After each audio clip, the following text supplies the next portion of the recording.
what was painful last busy season? So do you need systems? Do you need to grow in jobs? Do you need to train a team to grow? Those are all things. So find your gaps. Think of your business as a shell. And as a shell grows, as you grow as a business, the shell is going to crack. There's nothing about it. Think of an eggshell. You cannot get that, egg any bigger unless you crack it. And then you've got some gaps somewhere. I suggest that you keep a list of these. We call it gaps. Some people call them, problems. They're called many different things. I don't know why I can't think of another term for it, but we call them gaps here at WOW. And we keep track of those gaps and we keep them prioritized. And then we go in the off season or when we have time and we look at those gaps. Okay, who's needed? Who's needed to be in on this conversation about this gap? Welcome to the Spiro Podcast, managing your real estate photography and videography business. With your hosts, Todd Kivimaki and Craig Magrum. Hi, and welcome to the Spiro Podcast, managing your real estate photography and videography business. Spiro is a software platform designed to manage and grow and scale your real estate photography and videography business. I'm Craig Magrum. I'm the business development and client care specialist for Spiro and host of the podcast. And with me every week are I was told this was formal and very proper and whatnot, but founder, owner, and father and dad, Todd Kivimaki. I don't know. I mean, I'm just Todd. Yeah, just Todd, barbecue connoisseur. What else can I add? Well, Craig, thank you for the introduction. It's good to be here. And, I think Emily said it well last week. She's like, hey, just so everybody knows, like, I'm still out doing this all day, every day. And, I don't take any photos anymore, which I do actually enjoy. I actually did a headshot last week because we kind of double scheduled an appointment. It was a lot of fun. I was like, I got a camera back in my hand, but I am in this all day, every day, along with you guys with the business of real estate media, trying to grow a business, trying to scale, and also give our employees and our contractors here just a good environment to work in. So I don't know how you're going to title that, Craig, because that's a pretty long one, but I'm excited to be here. We got a good topic today. Yeah, we do. As we're headed into the end of the year here, we're already in December. November has already blown by. I don't even know where November went. Things slow way down, especially February, January, February. I remember when I was running my business, headed into that first slow season, I was pretty concerned. Shoots went way down. And I thought, where are my customers? Am I going to survive this? Yeah, I can. I would just suggest to not panic. This is pending your market. So we're in the Midwest, and so even our most southern market in North Carolina still sees a cold season. So people don't move during the holidays as much. They have Christmas trees and they have gatherings. This is normal. We've got some tips and tricks for you today and some things to think about how you can utilize this time. But the first thing is just take a breath. It's going to be okay. We're going to get through it. Yeah. You do catch your breath when things slow down, and that's nice. But man, when those dollars and cents start to dry up and revenue dries up, you can get pretty worried about things. Yes, you can. And the big thing there is just, I hope you've developed a plan or you've anticipated this to come somewhat. If you haven't, we can still take a little pivot and make up for it. But having a plan is the most important thing. And nobody likes to see revenue or cash flow go down. We send a lot of invoices, so our cash flow still sustains a little bit through these months. Our employee cost is astronomical compared to our job cost, the revenue coming in, but we're still collecting from the busy months. So we actually see our cash flow The first couple of years I saw it, it was like, oh, great, we're still making money. Well, if you invoice and you're still collecting in December, you're probably collecting for previous months. So it's kind of a false positive for me. That's one thing I learned is cash flow was just a different thing of understanding. While your business can make money, you can be cash flow poor, and you need to be careful about that. So no matter if you're just starting off or you have a business of 40 or 50, I think having your plan and knowing what to expect is the first step. Yeah. You really have to plan for those slow seasons, and don't pay yourself everything you make during the busy summer season, and then not be able to pay yourself anything during the slow season. One of the tips I read yesterday in one of the Facebook groups was pay yourself a salary, so that you spread that out over the course of the entire year. And you don't lack a plan, like you just said. That's a great idea. And if you don't know how to do that, because if you just get the checks in and you pay your vendors, or you pay, your editors or your photographers, and then you have this leftover amount after you've paid the lights and the internet and things like that. The simplest thing is to sit with an accountant and to understand what is a salary that you're going to pay yourself. This was a tough one for me because I was so used to, I didn't do this until like 15 years into the business. I was just so used to whatever the profit was. I would take a distribution as the owner, but then at the end of the year, we invested so much back into the business that it really left me a little unsettled, especially now having a family at that point. So the most important thing is the definition of a business is a profitable enterprise that works for you. So that's the main thing, is it has to work for you. So you need to tell yourself, what do I need? What am I owed? And set that amount and pay yourself that money.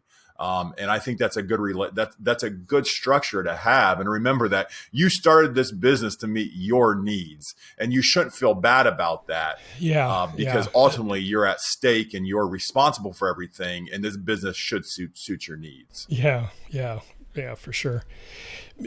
Financial concerns aside, what do we do with all of now this free time that we haven't been used to during the summer season? I feel kind of guilty just sitting around catching my breath. Should I look into doing another type of photography? Oh, that's a great question, Craig. Quite honestly, the first year that Derek came on, this was a little over 6 years ago, I hired him. I'm like, you're not going to see me in November or December. And I honestly, he did not, I just did not, I worked my butt off during the busy season. We put 40, 50,000 miles on a car, worked 16-hour days. And I was like, you're just not going to see me because I need to recharge. And I took that time, but I took that time knowing that it was useful for me to recharge. So you have to decide for yourself. This is another thing about being a business owner. What do you feel the most comfortable with? I could never do that now. As much as I would like to, I feel as though I need to get in, and now's the time I've learned to work on your business. So if you're excited about just the amount of work you have now, and you're excited about the niche business that you have, and maybe you just give a very high customer service level and a very high quality product and just a service to your client, and you just want to sustain that, then maybe it's time, one, take care of those clients. So what are you doing for a Christmas gift? Are you asking them what they need? What are their thoughts about this market? So take care of your top 20%. But then also, if you're okay not growing, I would just, I would decide how else you're going to grow. Are you okay with that? If you're okay with that, then put the time back into yourself because you earned it. If you can pay your bills, then that's the benefit of being a business owner. Now you've got things to plan for as far as retirement, all those things. So don't go extreme on it. Make sure you're financially set up for a plan that you want to achieve. Right. So say we make the decision that we're going to concentrate fully on real estate photography and videography, and we're not going to do weddings and portraits and things like that. During this slow time, then what should I be doing with that free time in looking to grow and scale my business? Yeah, great question. So ask yourself, where are your gaps? What was painful last busy season? So do you need systems? Do you need to grow in jobs? Do you need to train a team to grow? Those are all things. So find your gaps. Think of your business as a shell. And as a shell grows, as you grow as a business, the shell's going to crack. There's nothing about it. Think of an eggshell. You cannot get that, egg any bigger unless you crack it. And then you've got some gaps somewhere. I suggest that you keep a list of these. We call it gaps. Some people call them, problems. They're called many different things. I don't know why I can't think of another term for it, but we call them gaps here at WOW. And we keep track of those gaps and we keep them prioritized. And then we go in the off season or when we have time and we look at those gaps. Okay, who's needed? Who's needed to be in on this conversation about this gap?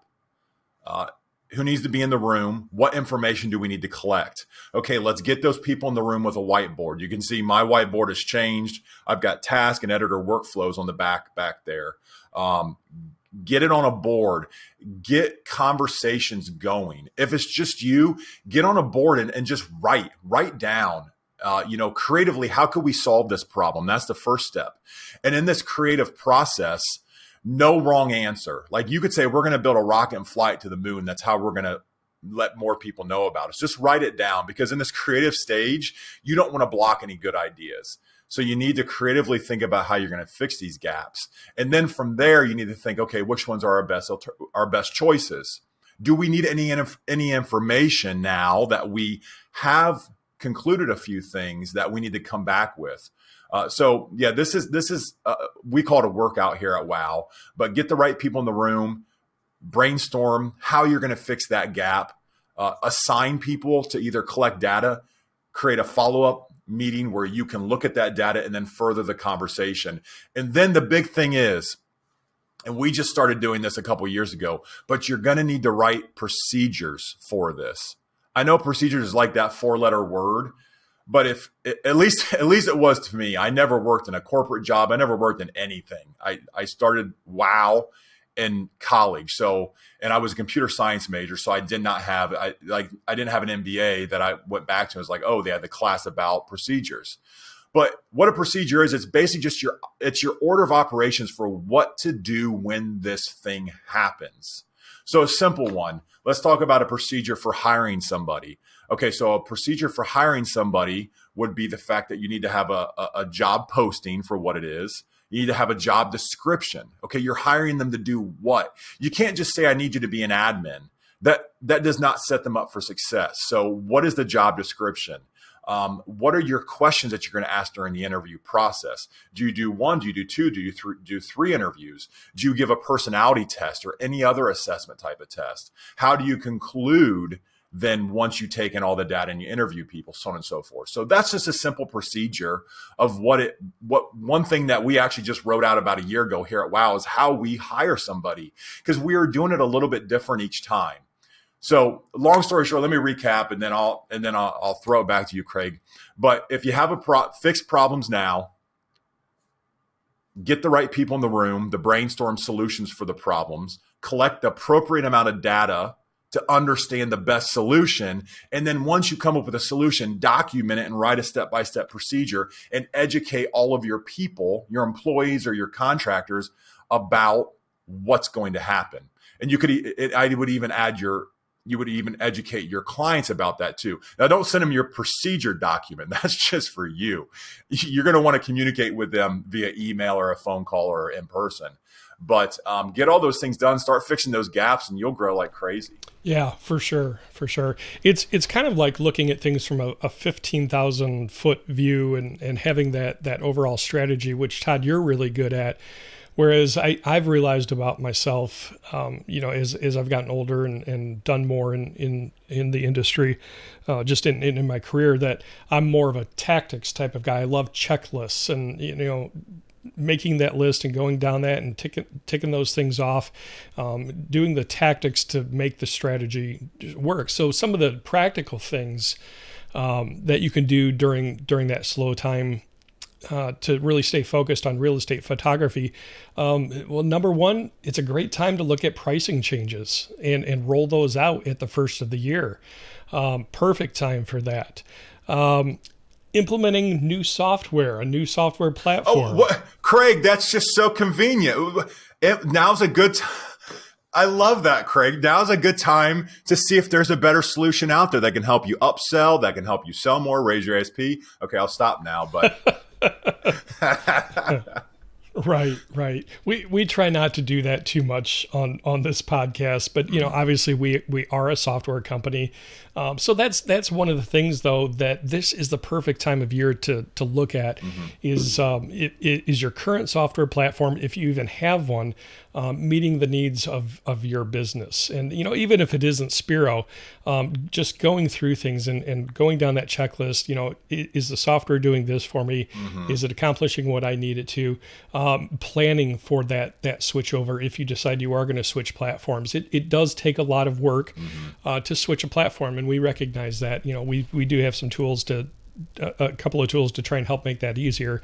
But yeah, plan your time for that, because again, like a price change, the first of the year, great time to switch your software platform if that's something you're considering. Some other things to that you can do as far as tactics in a checklist during this slower time of the year. Look at your marketing materials. So your brochures. And we'll talk a little bit about that later. Business cards, whether it's traditional physical business cards or even electronic ones. Your website updates, social media updates, and your marketing approach to that. Are you going to change things up? Letterhead, envelopes, thank you cards. For me, this is a big one, and it really gave a personal touch to my business. But a handwritten thank you note. And Christmas cards as well. Writing those out, just a short, quick 1 or 2 sentence greeting to each of your customers for that prior year or the year that you're in, and just thanking them for their business. So it's things like that you can do during this slow time. Yeah, for sure. And those are all things that can help you grow. Craig, I just pulled up here in a document. I pulled up our actual gap list of what things we're working on right now. And I'm just going to read down. I mean, the team's worked on these some, but some of our first choices that we decided we want to tackle in this non-busy season. And these are notes I'm reading from 3/9 of 22. So we keep a list of these and we keep these updated. But our first choice is we wanted to unify communication here in the office. That was one thing that we found. And if even if you only have one person, maybe an admin or 1 or 2 shooters, if there's a team of 3 or 4 of you, I would highly suggest that you do this sooner rather than later. How is everyone on the same page? How does everyone know what is happening? If you can unify communication with a CRM or with your inbox or a ticketing system, those are things that we're looking at implementing or changing right now. We had down here that we wanted to build a better culture. So we had gotten to a point where we felt that we are a little static with our culture here, and we've pushed that ahead here in the non-busy season. We wanted to get all of the data in the CRM organized.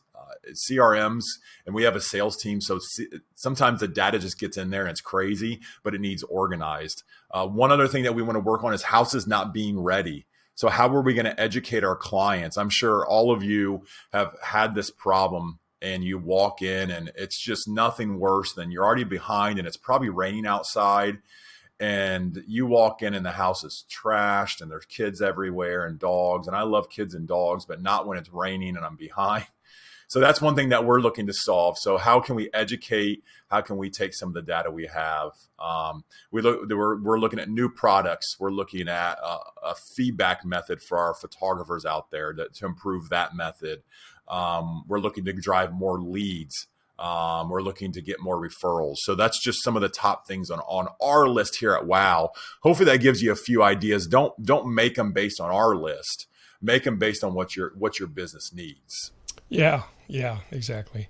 So you mentioned leads and referrals, and one of the things that I loved to do when things were slow is kind of reestablish relationships with current customers, because you're so busy during the busy season, spring, summer, into fall, so busy shooting that you don't have time to to develop those relationships and maintain those really how they should be, especially if you're a small business. For myself, it was myself and one other photographer, and we were slammed. We were busy during that busy season. So being able to sit down with your clients and go over the year, thank them for their business, talk about goals coming up, and prospect new business as well. So let's, if we could, let's kind of look at the sales end of things, both reestablishing relationships with current customers for one part of this question, and then the second part, how to prospect new business during this time. Sure. Yeah. So current clients. So these are your the people that pay your bills, your bread and butter, if you will. Craig, what are some questions? So you would meet with them. So this was an in-person meeting that you tried to arrange. And if that scares you, just pick the 5 closest clients that you get along with, because I can tell you this is very valuable. But Craig, how would you go about this? How would you contact them to see if they were available for a meeting? I always tried the phone first. There's something about the way realtors do business is face to face, and so that reaching out on the phone and not using text or email or electronic ways of reaching people, but reaching out on the phone and asking if you can take them out for coffee. Just sit down with them face to face. Again, those face to face relationships. That's how realtors do their business. Like I said, treat them to coffee. I had a coffee shop that was just north of me a little bit, and it was a great central spot to meet a lot of my clients. It was central for all of us, and so we'd meet there, and some of the things that we would talk about, review the year, obviously, what went well, what could be improved on going into the new year that you could do better for them. Ask them a lot of questions. So one of the things is, what are their goals in terms of number of listings for this upcoming year? How what growth percentage do they want to see? Talk about some of their traditional marketing plans. Are they looking at maybe doing TV commercials or radio or print ads? So go over the traditional marketing outlets, but then also talk about their social media marketing plan. What kind of content do they want to put out? What platforms are they planning on being on, or do they want to try and start and learn more about? Social media marketing. What are their needs for personal branding? We just talked with Devin Pastorius just a couple of episodes ago, and what he shared at the PMRE conference was the fact that our photography is really not selling the listing. The realtor is selling the listing. The price is selling the listing. What we're doing for the photographer is selling them. We're trying to help them earn more listings, and we do that through the media that we produce for them. So their personal branding. How can we help them earn more listings through marketing and selling them, the realtor, not trying to sell the house, but sell them? What new marketing products and services do you have available that can help them reach these goals? A lot of times during the busy season, again, you don't have time to necessarily introduce all of your clients to the new things that you could do for them. So this is a perfect time really to hear their dreams and their goals, and then find what you have in your toolkit that can help them achieve those goals. You're part of their marketing team, and that's how you need to position yourself, not just their photographer, but they're part of their marketing team to help them grow their individual real estate business. Yeah, no, that's great, Craig. One thing that I love that you do, and we believe in this very strongly, is you're not selling. You're not. This is not a hard sell to them. This is just, hey, thank you first off for being an awesome client, and I just want to know how I can better serve you. The market's changing. What do you think that's going to bring in 2023? And they talk, they read all day. They hear about this from their managers and their managing brokers. And they're in this all day, every day. So you'll find great information in there. And then when they ask that, okay, so I think listings are going to be down, if they say that, Okay. Or it's gonna be, okay. So let's just take a life world, a world topic right now. So, it's going to be more difficult to sell a house in 2023. That is a perfect one. Like your bells and buzzers should be going off. Okay, so how can I better serve you to help you not only sell more houses, but to get more listings? And then it might be anything that Craig said, like, oh, I think my branding needs updated. I would like to start doing some TV commercials or streaming commercials, or I just want to produce a video. I want to be in my videos. So just ask them. They will tell you, trust me, they will tell you. Just ask the questions and don't be afraid to go in with a piece of paper. Just write them down. I think it shows that you care. Ask them if you can take notes. So say, hey, can I take notes about our conversation? And just write while they're talking. Oh, they love that. Yeah, they love that. Now, this is just an older thing for me. Like, don't type on your phone and don't type on your computer. That's just a personal preference. But I think anytime, like if you're taking notes, that you will blow them away if you take in a sheet of paper and you write on the piece of paper. I think that shows a lot of care. Right. Yeah, because you could be doing anything on that phone or that computer, that laptop, Okay, so let's look at the other part of this. Obviously we're reestablishing current relationships with current clients, but if our goal is to grow and to scale, we have to find new business as well. So what are some of the things that we should be doing in prospecting new business, establishing new relationships with realtors that we haven't worked with before during this slow season?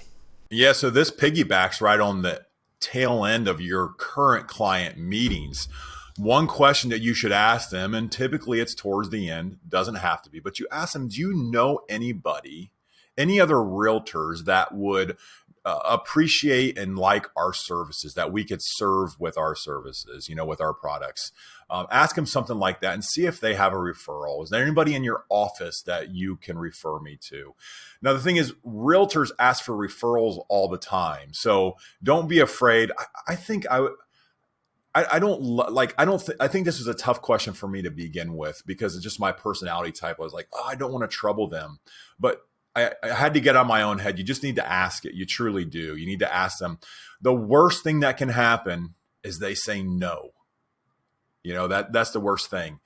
I will give you a little bit of a tip. If you're sitting with one of your owners, so say you have a broker deal and you're sitting with an owner and you shoot for the company, I would ask a more pointed question because remember, they are creating a marketing platform for their company to be strategic and they want it a little to themselves. So I would ask them, do you know X from Y company in Z city? So, there's a good chance they're not going to say, oh yeah, just use my competition down the road. But you might say, hey, in a city that's 30 or 40 minutes away, do you know this broker? I learned that it's better off to ask them who they know than to ask them if they know someone, because it's just too open-ended for a owner. And I think they go, oh yeah, I know so-and-so. They go to this conference and I can send you an email and I'll connect both of you. So just a little bit different there.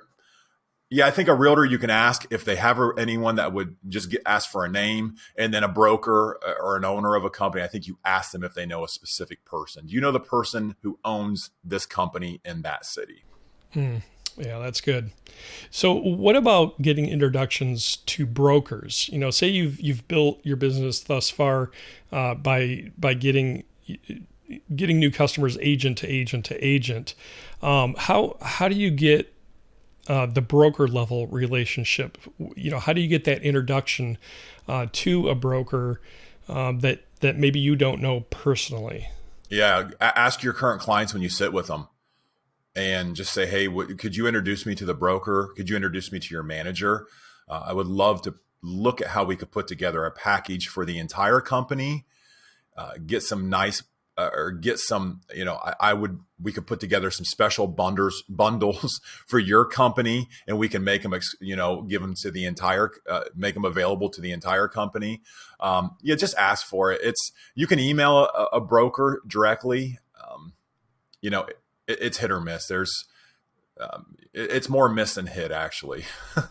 Yeah. A warm lead into a broker. These are busy individuals, especially those that are running. If they have 400 or 500 agents, that's a busy individual. But they do. Those brokers serve their realtors and they listen to their realtors, especially if you can get a top realtor to say, "Hey, yeah, I'll introduce you." That would be my suggestion about how to go about it. Yeah. As you were sharing that was kind of in the back of my mind is find one of your biggest fans, one of your best clients that's a high producer, high volume producer, that the broker wants to make those realtors happy. They're going to work hard for them. So if you have one of those clients that they love the work that you're doing, they're going to be a great go-to to really go to bat for you to make that introduction to the broker. So you nailed it on the head.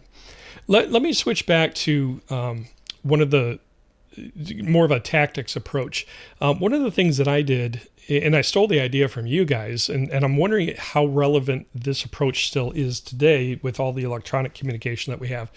But what about the idea of a very high quality, glossy, full color, multi-page, really high-end catalog or brochure that you can put in the hands of your realtors or brokers, or drop a stack off to an office? Is that still something that has marketing value in today's world that's so driven, by our cell phones and QR codes and all that? It is. We call it was an 8x8. So it was 8 inches by 8 inches square. And I think it had 8 pages, 8 or 10 pages. And it went over everything, all of our products and services, a little bit about the company and some of our values.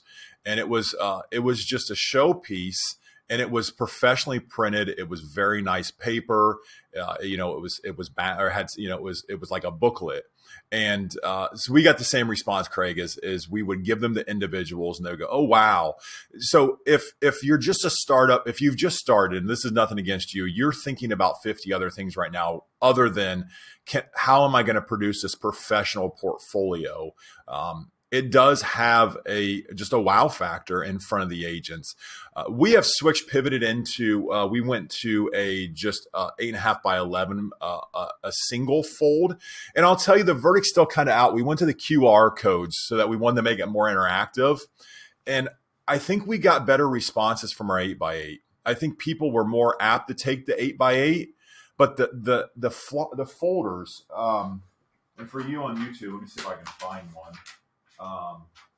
I'll find them and we can post them, or I can send pictures out. But we actually got better responses from the 8x8 booklets than we did the larger folders. I don't know if it's the size or people just thought, I don't know what they thought, but I think we're going back to the 8x8s and gonna continue to do that. Yeah, there's just something tangible about having a good quality marketing piece in your hands that you can put into the hands of somebody else. It's almost like holding a traditional book and reading a good book and flipping the pages versus an ebook that you can read on your tablet. Yeah. The tablets and the ebooks, great for travel, especially when you're on a plane. Just take one tablet. Maybe you've got 3 books you're working on wanting to read. Save a lot of space and weight. But there's just something when you're not traveling to sit down in a comfy chair and have a book and the feeling of the paper, through your fingers and flipping the physical page. I don't know. I just agreed. I guess I'm old school, and I still love that old way. So putting a physical piece of marketing in somebody's hand that looks really good and represents your marketing ability goes a long way to really making an impression for your business. So something I want to do is we're talking about what we should be doing during this slower season is just share a personal story, Todd, if that's all right. When I was running C Imaging, and give you the viewer or the listener, especially if you're newer to the industry, just an example of how important it is to really work on your business, to find new clients, to use this slow time to get in front of your prospects and your current clients to reestablish those relationships. So my my first foray into this industry, I started like midsummer. It was June, July, somewhere in there. And I started with one client, just one good agent. It was a friend. He was a former pastor. And over the course of the next 6 months through the end of the year, picked up a couple more clients and saw the potential for this business and decided to go after it just full bore. Really, I had to try it. And so between midsummer and the end of the year, I had a total of 35 shoots. Okay, not real impressive. But as I was going into November and December, all of a sudden, the very few shoots that I had got even to be more scarce. And I realized, okay, real estate slows down in the winter. But I was also getting more response to phone calls because agents were actually available. They weren't so busy either. So I took all the time I could to get in front of as many agents as possible, between November and say March. And as many brokers and get into as many office meetings as I could to really talk about what I was doing, to share the successes I had with the few clients that I had, talk about the benefits that I can bring to them, and just worked my rear end off to get in front of as many people as I could. And that was something because I'm an introvert, but I enjoyed what I was doing. So it was easy for me to talk about and ask questions about their business. And I believed in the value of what I could bring to an agent. And if I believe in something, I can talk about it, and I can ask the questions of what my potential clients' goals are and talk about how we could partner up and I could help them. So I was able to talk about it all day. So worked really hard during that slow time to really make myself known, get in front of as many people as I could, start new relationships. Got a lot of verbal interest. Okay, yeah, maybe I'll try you in the spring when things speed up again. Well, in that next full year, now remember, 35 shoots between, mid-year, it was 2017 to the end of the year, and then 2018, that full year, I went from 35 shoots in those 6 months to 535 listings that I shot in that full next year of 2018. Just blew my socks off, but really goes to show the results that you can have when you make a concerted effort to use that slower time to really get in front of more realtors and introduce yourself and get active in the industry. Going to board meetings and sponsoring events and just making yourself known. Yeah, that is a fabulous way to end today, Craig. There is so much truth in there. And I, along with Craig, would just urge you to do that, to put in that time. It's work. It's work, especially if you're an introvert. That's like the last thing you think about wanting to do is to reach out to somebody that doesn't know you and ask them to have a conversation in person. Like, come on, who does, what introvert does that? But 35 shoots to 500 and some shoots, and then you scaled to over 1,000, Craig, is just exciting. And that's the hard work that you need to put in. There's no easy way around it. Our core value number 2 at WOW is it just takes hard work. If it was easy, anybody would do it. So just great advice, Craig. A few episodes that we really want to encourage you to check out that we've done in the past that are really related to increasing your sales and how to sell, especially during the slow time. And you can check these out on our YouTube channel and go back on the audio podcast as well. But here are the ones that you might want to check out if you've missed. Number 1, networking with realtors one-on-one. Part 1, and then also networking with realtors one-on-one part 2. How to sell to the needs of realtors. That's another episode that we really think you'll get a lot of benefit out of. Brokerage deals. Spiro is set up to really make brokerage deals easy to set up, and it's a great way to scale your business quickly. Instead of slogging it out realtor to realtor, how can you put together a deal for an entire brokerage and maybe get 30 realtors at once? So check out the brokerage deals episode. Also, how to increase your average sales price, how to bundle things more together and have a higher package price than just, one item here, one service there. So again, another great episode, how to increase your average sales price. We'll put together a playlist on our YouTube channel that has those 5 episodes that you can watch and find easily. I was going to say, I want to give a shout out. Our new subscribers on YouTube. So I wanted to give a shout out. We have Real View from Cork, Ireland. Great to have you in. Jeff Pearson. Thanks, Jeff. And Justin Boswell with Boz Photography. So thank you for subscribing. If you haven't, it helps us. Click the little button. Plus, you're also notified when we drop a new episode. Just click that subscribe button. You can do it in all the different podcasts. It looks a little bit different. It's a heart in one and subscribe in the other. But thank you for doing that, and welcome new subscribers. Yeah, just the benefit of subscribing is to really be aware of when a new episode drops, and our whole goal is just to help you, to provide education, whether it's something that we share or a guest that we invite on the show. We just really want to benefit you, the viewer and the listener, and help you build a good, strong business. A couple of these new subscribers that Todd just mentioned. Todd, you mentioned Real View from Cork, Ireland. He is just getting, or he or she, we're not sure.